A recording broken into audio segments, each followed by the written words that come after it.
right, everyone, we're back. Hey, happy LSW20.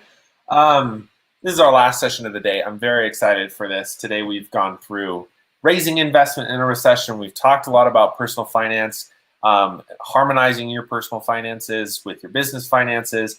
And now, to close the day, we have Katie Wasslager from the Colorado Office of Economic Development and International Trade to talk about basically options for non-dilutive funding. There's a lot of state funding programs, and she is the definitive expert, of course. She is the senior manager for, actually the Advanced Industries Accelerator Program and a bunch of other stuff that's going on at the state. So I'm very excited to have her on the stream. And Katie, I'm going to turn it over to you and take it away. Great. Thanks, Morgan. And good afternoon, everyone. Today I'm going to talk about leveraging state funding resources, more specifically about the Advanced Industry Accelerator Program. So first of all, I just want to introduce the Advanced Industry team. It's myself. I'm Katie Wasslager. I'm the Senior Manager for the Advanced Industry Program. And Rama Harris is the Advanced Industry Grant Manager. And today I'm going to talk about a few different things. I'm going to give you the background about the Advanced Industry Program, different grants and funding opportunities, and then I'll also walk you through our application process. So just way of background, this program was started under Hickenlooper's administration in 2013, and these are the pillars of the program in regards to the blueprint. So build a business-friendly environment, retain, grow, and recruit companies, increase access to capital, which is a function of the Advanced Industry Program, create and market a stronger Colorado brand, educate and train the workforce of the future, and then, of course, cultivate innovation and technology. So there are 14 industries that our office, the Office of Economic Development and International Trade, focuses on, but there are 7 defined advanced industries, and those are advanced manufacturing, aerospace, bioscience, life sciences, electronics, energy, natural resources, and that includes clean tech, infrastructure engineering, and technology and information. So the program objectives are to drive innovation and foster entrepreneurship, support technologies that cross multiple advanced industry sectors, accelerate commercialization, encourage public-private partnerships, increase access to early stage capital, and then increase exports. So additional background information, we do collect top-line metrics in the program. So we focus on jobs created, jobs retained, any new companies that are created, follow-on capital raised, intellectual property development, and projected annual revenue. And I'm excited to report the impact to date. We've granted $77 million. There's over 457 projects that have been funded. We've created over 1,500 jobs and retained that many. And we've leveraged over close to $800 million back into the state. So now I'm going to talk about the programs. And in the following slides, I will do a deeper dive into each of these funding opportunities. So first is proof of concept, proving that the technology works. Secondly is early stage capital and retention. So either you are an early stage company or you have spun your technology out of the university and have formed a company. And then, of course, after you've started your business, oftentimes you're attracting investment. So I'll talk about our investment tax credit program.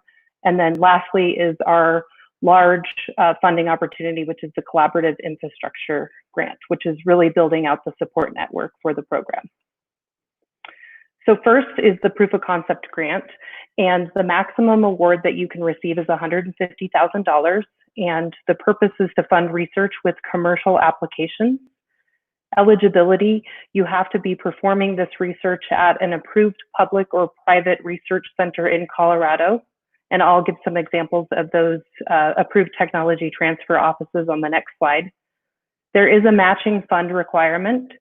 So if you do request $150,000, you have to have $50,000 of cash. And this can come from any federal funding that you might be receiving, NIH, NSF, DOD, DOE, or an SBIR grant. And I'll talk about the application cycles here later as well. So here's examples of approved technology transfer offices. And of course, any federal lab is eligible to apply as well. So our second funding opportunity is early stage capital and retention. The maximum award you can receive here is $250,000. And the purpose is to fund the commercialization of advanced technologies that are novel or disruptive in each of those 7 advanced industry sectors that I mentioned previously. The eligibility requirements are that you have your headquarters or at least 50% of your employees in Colorado, less than $10 million in annual revenue, less than $20 million in total non-revenue funding raised. The matching requirements here are reversed. So if you request $250,000, you have to have $500,000 of cash. And again, this can come from any federal funding that you may have received, any unspent portion of a federal award. And again, any of those agencies that I mentioned before. It can come from angel investment, your own revenues, should you be profitable, or venture capital funding. And here's a few examples of some of our most recent applications that were funded in our last grant cycle. So lastly is the collaborative infrastructure grant. The minimum size award is $50,000 up to $500,000. You can increase this request to be more, but you have to be in multiple advanced industry sectors. And again, the purpose here is to fund projects that support the advanced industry ecosystem within Colorado.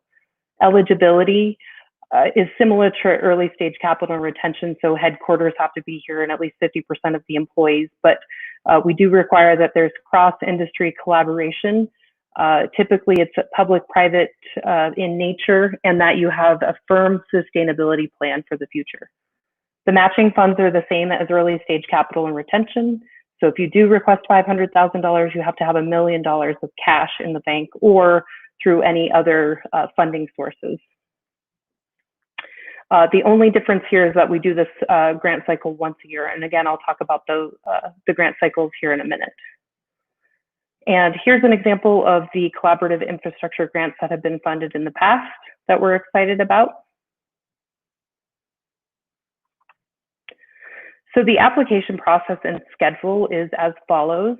So we do the proof of concept and early stage capital and retention twice a year.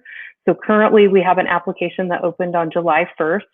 The deadline for this cycle will be September 1st, and the awards will be announced in mid-November. Our next grant cycle will open on January 1st and will close on March 1st, with awards and announcements made in mid-May.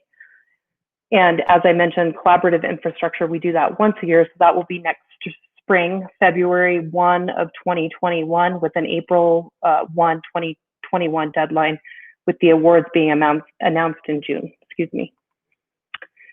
So I'm just going to talk quickly about the application process, since we do have an active application open, and people often want to know what's involved in preparing an application. So this is the information that you'll need to prepare in the application. So an executive summary, project summary, and the funding request.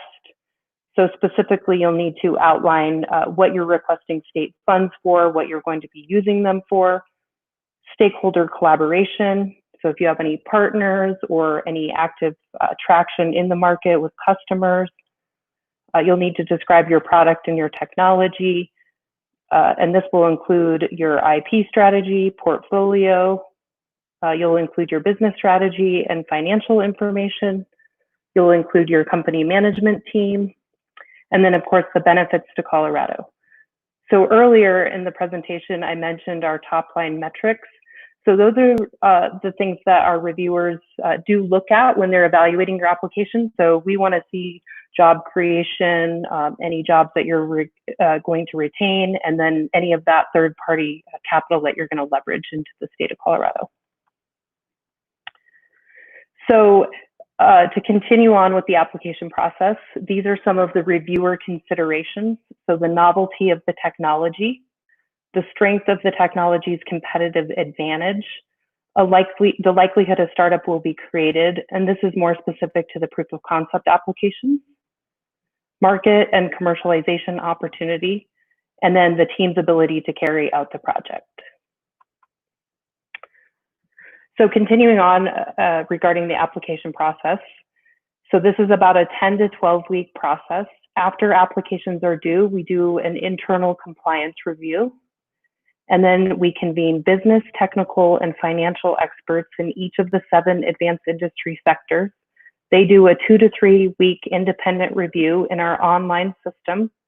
And then we convene an industry subcommittee review in each of the respective advanced industries, where they discuss that scoring and ranking from their independent review. From there are 2 to 4 applications that are down selected that then move forward to our full committee review meeting. At that stage, we convene all 7 advanced industry sector reviewers together. So there's anywhere between 80 to 100 people convened. Companies will be invited to do a 5-minute pitch with a 5-minute Q&A. And then there's a final score and ranking. And all of those recommendations then go to the State Economic Development Commission for final approval. So now I'm going to talk about the investment tax credit. This is a great program that helps you with leveraging investment to help with your matching fund requirement for the early stage capital and retention grant.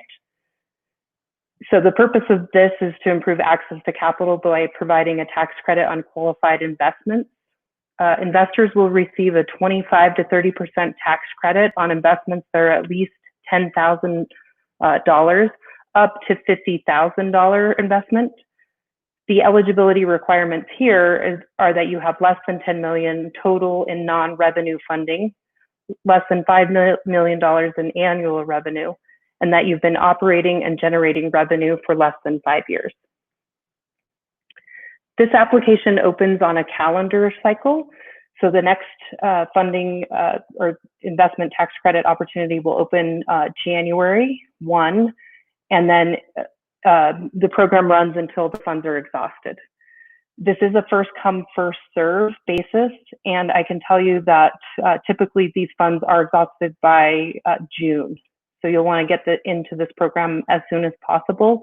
And there's only 750,000 of credits per year that are available.